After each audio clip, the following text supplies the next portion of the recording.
Bu. Oke, silakan Bu Mahmuda.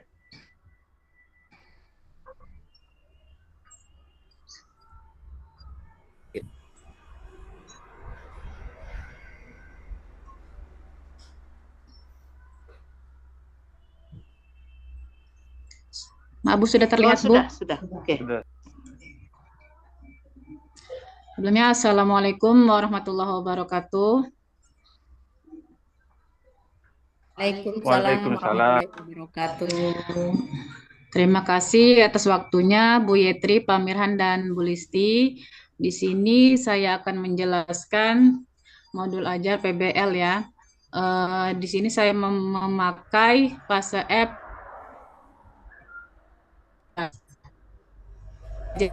predik analisis Al-Quran dan hadis, toleransi dan pelindung kehidupan manusia, menyampaikan pesan Al-Quran, toleransi dan perlindungan kehidupan, serta menjaga sikap ingin tahu.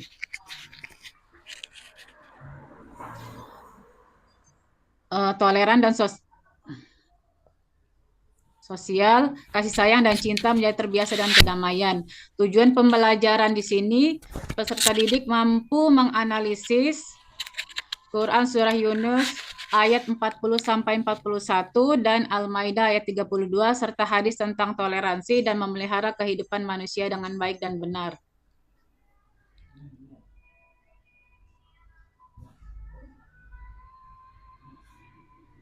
Selanjutnya,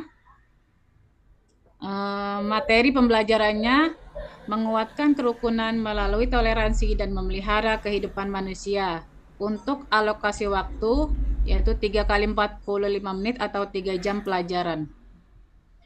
Tujuan pembelajarannya, peserta didik mampu menganalisis Quran Surah Yunus ayat 40-41 dan Al-Maidah ayat 32 serta hadis tentang toleransi dan memelihara kehidupan manusia dengan baik dan benar.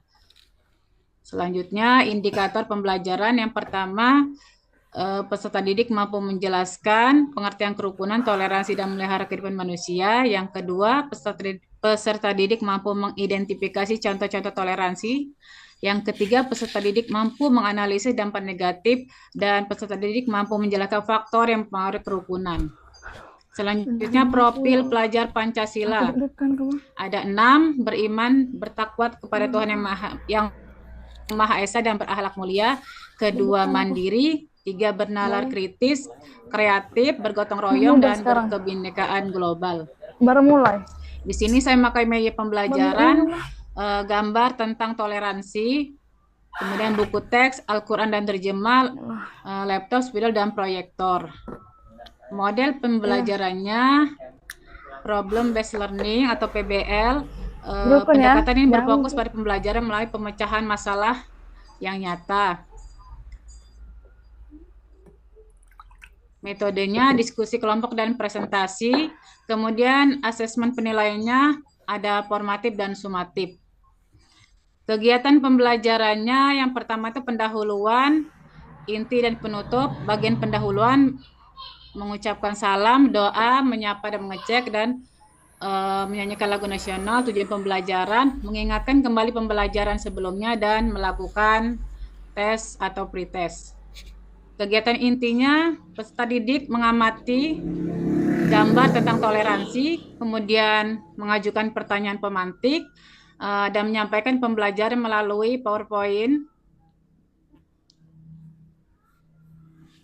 Lanjutnya, mengelompokkan peserta didik, kemudian pendidik memberikan LKPD kepada masing-masing kelompok. Lanjut lagi, peserta didik berdiskusi dalam kelompok dan kemudian melakukan ice breaking. Selanjutnya, setelah ice breaking, mempresentasikan hasil diskusi dan peserta didik menanggapi presentasi dari masing-masing kelompok. Setelah itu, pendidik memberikan penguatan pemahaman kepada peserta didik dan memberikan kesimpulan masing-masing antara guru dan peserta didik, memberikan kesimpulan, refleksi, dan kemudian doa. Mungkin itu saja yang dapat saya sampaikan. Saya akhiri. Wassalamualaikum warahmatullahi wabarakatuh. Waalaikumsalam warahmatullahi wabarakatuh. Pak Mirhan mau duluan apa gimana? Oh, boleh Bunda. Iya. Baik. Ya, terima kasih Bunda. Bu Mahmuda ya? Iya, Pak. Oke, baik. Ya, baik Bu Mamuda, ini masukkan saja. Bu Mamuda membahas tentang toleransi ya. Surat Yunus ayat Ayat 40 10. sampai 41, Pak. Ayat. Oke. Eh, Bu Mamuda bisa dibacakan surat Yunus ayat 40 sampai 41 Bu Mamuda? Sebentar ya, Pak. Iya.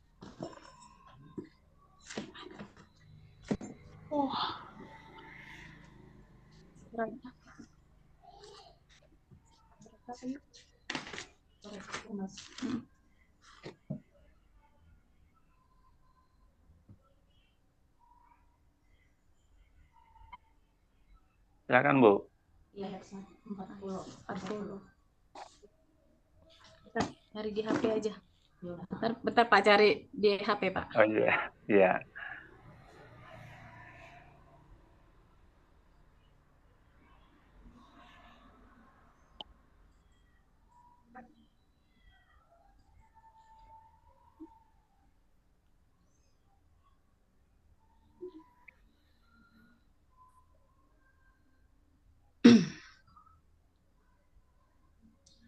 Hah?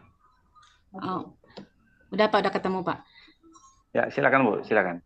A'udzu billahi minasyaitonir rajim.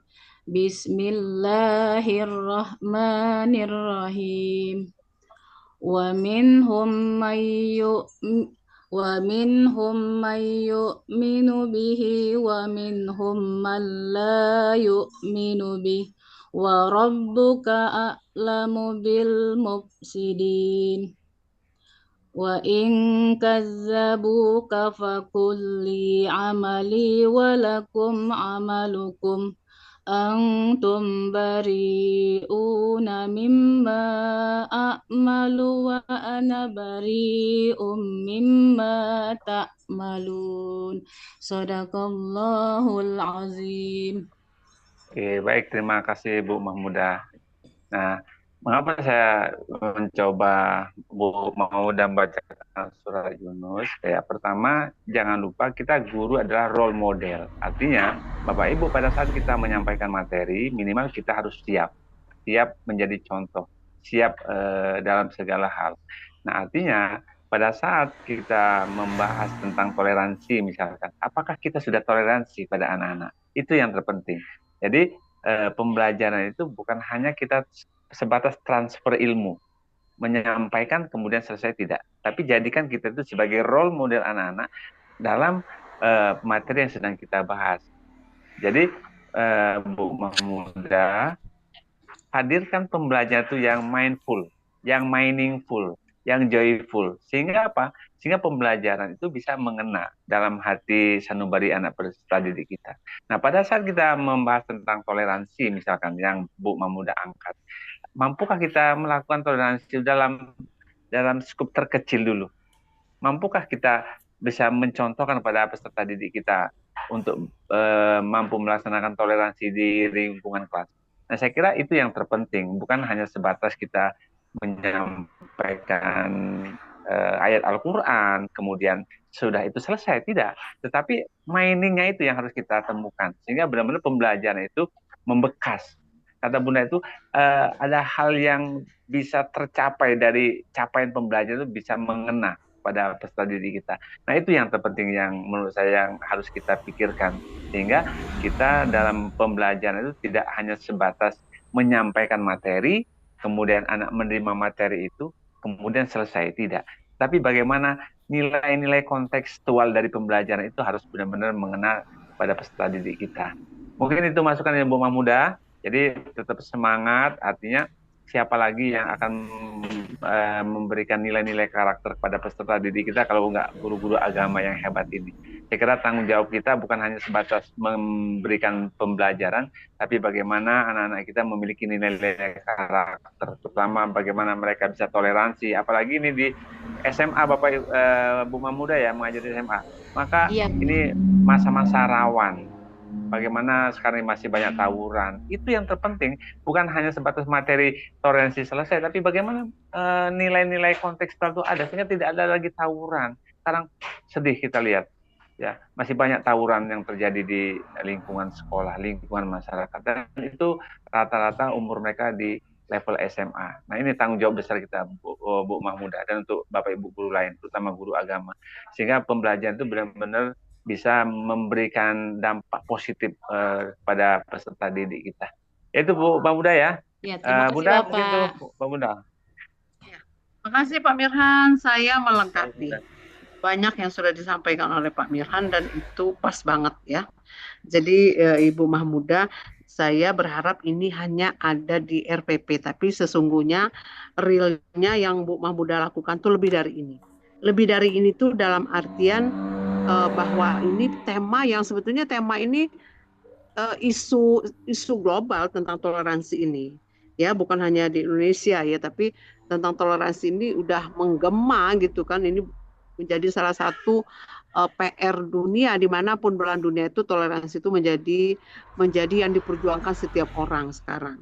Toleransi, makanya kita di Indonesia itu kita kenal dengan mungkin itu bagian ya kalau menurut saya ada moderasi beragama lah segala macam ya.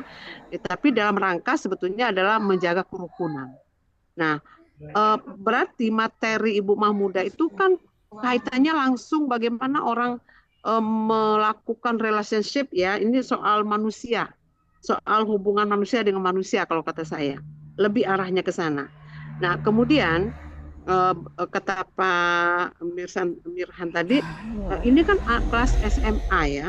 Jadi memang level berpikir anak SMA itu memang sudah bisa sih kita ajak pada level kognitif analisis ya. Jadi udah sampai pas gitu kalau Ibu mengatakan bahwa tadi ini adalah dalam rangka apa tadi kalau dalam catatan saya bahwa anak-anak mampu gitu ya, peserta didik mampu menganalisis Al-Quran dan hadis berkaitan dengan toleransi dan perlindungan kehidupan manusia. Itu pas ya, level analisis itu memang untuk anak-anak SMA sampai ke perguruan tinggi. Nah, tapi apakah kemudian analisis itu kan artinya menguraikan secara detail, secara mendalam. Ayatnya itu dulu ditanamkan gitu, tentang toleransi itu kan seperti apa. Ya, kan tentu juga tidak berbeda mungkin pandangan toleransi kita orang Islam dengan toleransi dengan konsep-konsep agama lain.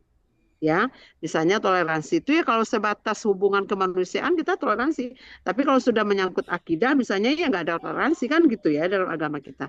Nah, itu dulu didudukkan dalam hati anak kita. Analisisnya harus sampai ke sana.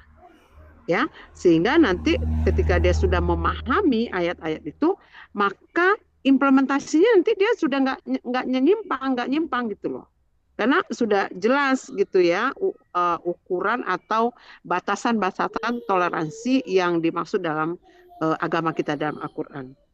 Itu Bu Mahmudah. Ya. Nah, kemudian juga pendekatan pembelajarannya barangkali ya. Jadi kata saya tadi masalah toleransi ini sebetulnya itu fakta yang ada di depan mata kita sehari-hari, tawuran lah, yang masalah sensitif ya, masalah sensitif keagamaan lah, itu sangat banyak hadir di tengah kehidupan kita. Nah, maksud saya pendekatan-pendekatan kasuistik memecahkan masalah itu penting juga Ibu Mahmudah. Jadi misalnya suruh anak-anak ditugasi mengutip video, mengutip berita ya tentang masalah toleransi kemudian bawa ke kelas. Itu udah levelnya anak SMA membicarakan itu. Betul kata Pak Mirhan tadi, kita kan rentan nih anak-anak kita di tawuran. Nah, kenapa nggak isu itu kita angkat? Sehingga dia tahu persis apa sih manfaat tawuran itu, apa sih keuntungannya. Sehingga dia tidak ikut melakukan itu gitu. Itu menurut saya yang dimaksud dengan kontekstual itu. Jadi kita angkat masalah-masalah yang ada di sekitar dia, di sekitar anak-anak remaja umuran SMA itu dihadapkan dengan masalah-masalah kontekstual yang memang ada di hadapan dia, ada di depan dia. Nah, bagaimana sikapnya, bagaimana cara dia menganalisis, bagaimana cara dia menemukan masalahnya, memecahkan masalahnya menurut versi dia. Jadi kita tahu juga apa sih mau anak SMA ini. Sebetulnya yang mereka inginkan tuh apa sih gitu. Dengan cara kayak gini kita makin mendalami ya anak-anak SMA tuh, anak umur-umuran segitu tuh, kenapa kok gemar sekali tawuran gitu. Kita makin tahu Ibu Mahmudah dengan pendekatan-pendekatan seperti itu. Atau sebagai bentuk hiburan juga misalnya kadang-kadang kan anak-anak SMA itu juga nggak mau melulu didikte ya, nggak mau melulu di kelas gitu kan, diajarin tentang toleransi, diajarin tentang ayat toleransi.